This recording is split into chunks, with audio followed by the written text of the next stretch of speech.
This is a male clownfish, and one day, without warning, he will become a female.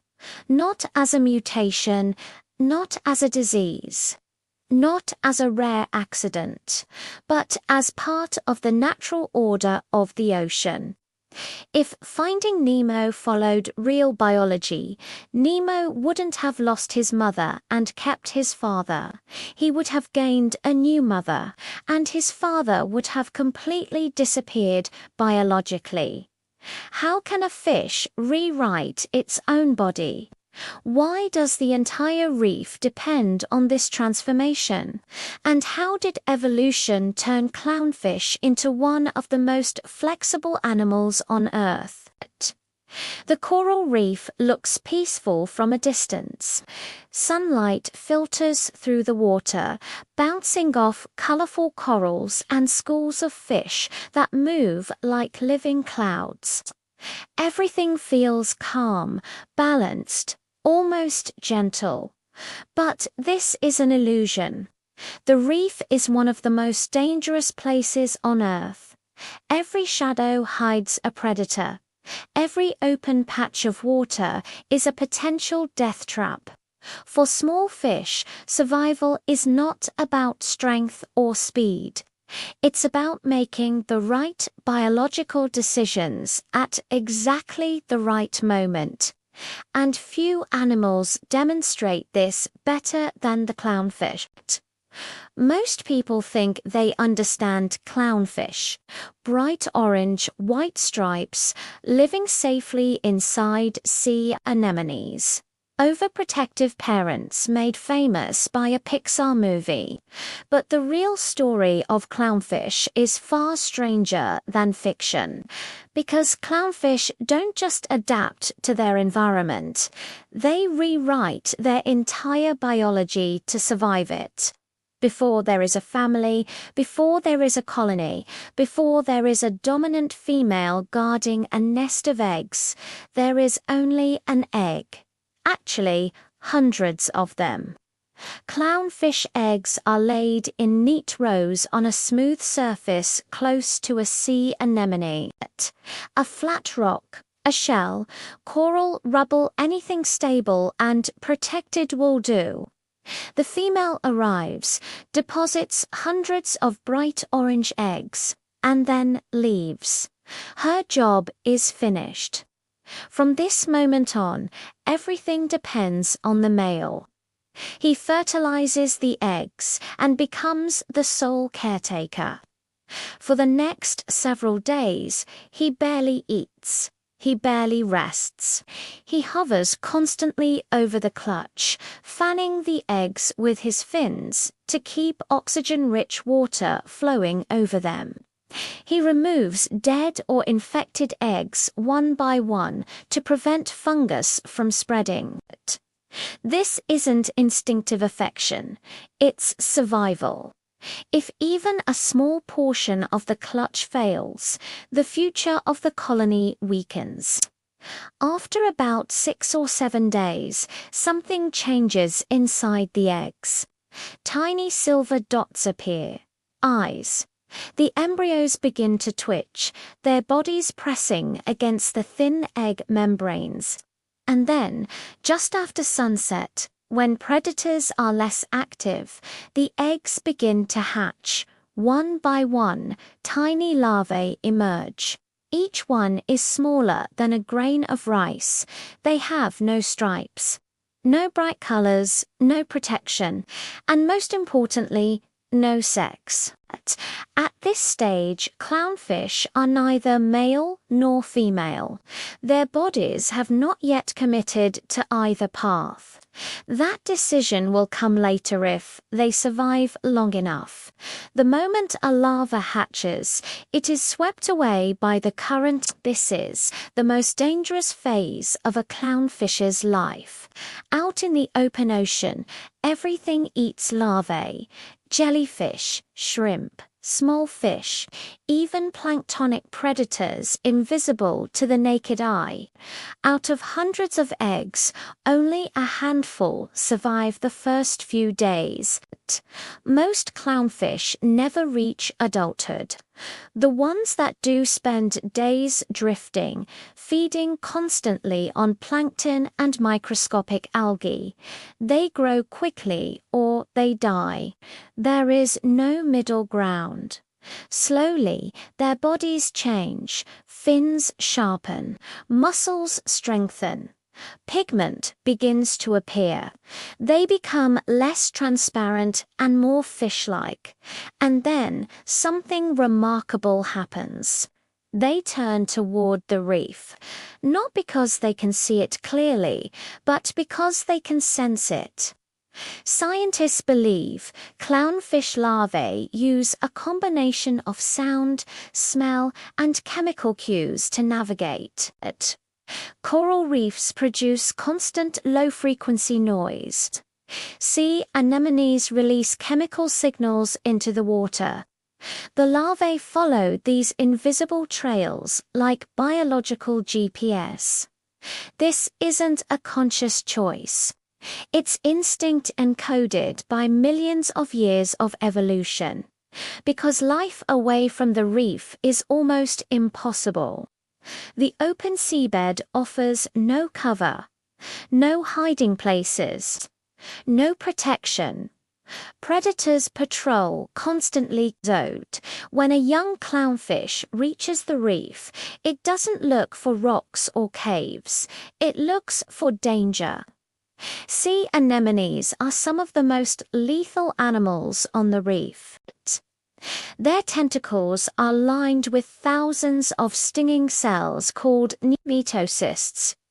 When triggered, these cells fire microscopic venom-filled harpoons that paralyze or kill prey almost instantly. Most fish die the moment they touch an anemone. Clownfish swim directly into them. But they don't rush in. They approach slowly, cautiously. They brush against a single tentacle, then dart away. If they survive, they repeat the process, each time staying a little longer.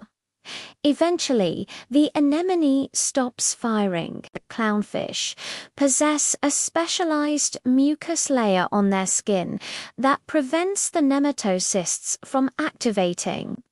Some scientists believe this mucus chemically mimics the anemone itself. Others suggest it's an inherited immunity. Either way, the result is extraordinary. A fish immune to one of the reef's deadliest weapons. Inside the anemone, the clownfish finds safety. Predators won't follow. The tentacles create a living fortress. And in return, the clownfish provides value. It cleans parasites from the anemone, removes debris, brings food scraps.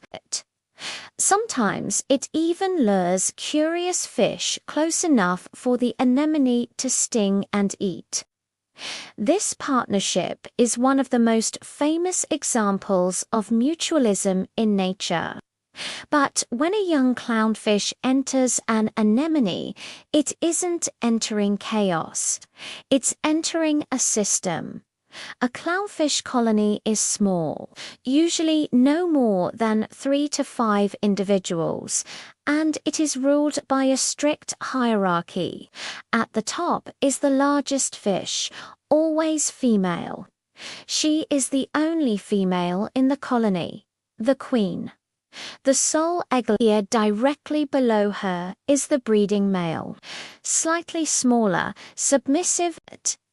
His role is to fertilize the eggs and care for them.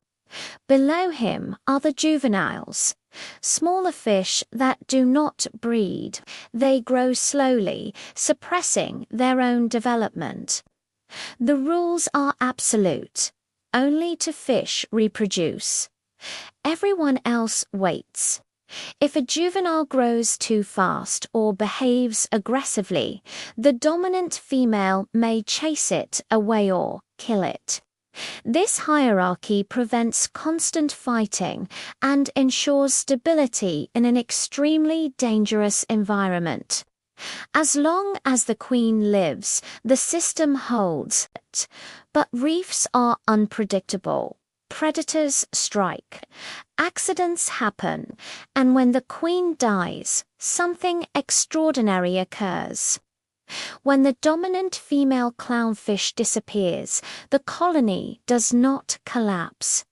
Instead, biology steps in. The breeding male begins to change. This transformation does not start in the body. It starts in the brain. Social cues trigger a hormonal cascade. Androgen levels drop. Estrogen levels rise.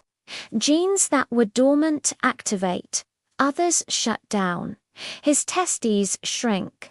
They restructure. And within days, they become ovaries. This is not temporary. It is irreversible. The breeding male becomes female fully capable of laying eggs. At the same time, the largest juvenile begins to grow rapidly. Hormone levels shift again. He becomes the new breeding male. No violence. No chaos, no delay. The colony continues as if nothing happened. This process is known as sequential hermaphroditism. In clownfish, it only goes one direction, male to female. Every clownfish begins life with the potential to be either. Queens are not born. They are made. This strategy solves a brutal problem. In the reef, losing a mate usually means extinction. Finding a new partner is risky. Leaving the anemone exposes the fish to predators. Clownfish don't search for replacements. They become them. If a female dies, the colony still reproduces. Eggs are laid. The population continues. It is one of the most efficient reproductive systems in the animal kingdom, and it completely rewrites the story we think we know. In the movie Finding Nemo, when Nemo's mother is killed by a barracuda, Marlin remains male. In reality, Marlin would have become female. Nemo would have gained a new father from the ranks of the non-breeding males. The reef would not mourn the loss the way the movie portrays. It would adapt. Nature does not grieve. It compensates. Despite their small size, clownfish parents, especially males, are among the most dedicated in the ocean. Before eggs are laid, the male prepares a nesting site. The queen will not lay eggs just anywhere. The surface must be smooth, clean, and close to the anemone. If no suitable surface exists, the male improvises. Clownfish have been observed dragging shells, coral fragments, even pieces of plastic back to their anemone. Bottle caps, broken glass, anything flat enough to serve as a nursery. Sometimes the object is heavy. Sometimes it takes hours to move across the sand. Predators pass by constantly, but the male persists. Once the object is placed, he cleans it obsessively, scraping algae away. Nudging the anemone's tentacles aside, inspecting every inch. Only when it meets the queen's standards does she approach it.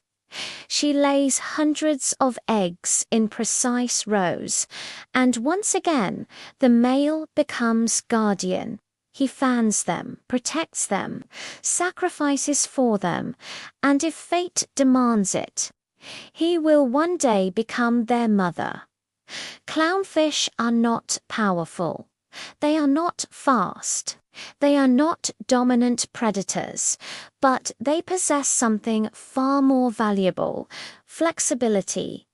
In an environment where death is random and constant, the ability to change to rewrite one's role, body, and biology's the ultimate survival strategy. Clownfish prove that evolution does not always favor the strongest. Sometimes it favors the ones willing to become something entirely new. So, the next time you see a clownfish darting through the tentacles of a sea anemone, remember this: that fish may one day rule the colony. It may one day change sex. It may one day rebuild an entire family alone, not because it wants to, but because the ocean demands it. And in the reef, adaptation isn't optional, it's everything. Thanks for watching, and don't forget to subscribe for more stories from the wild.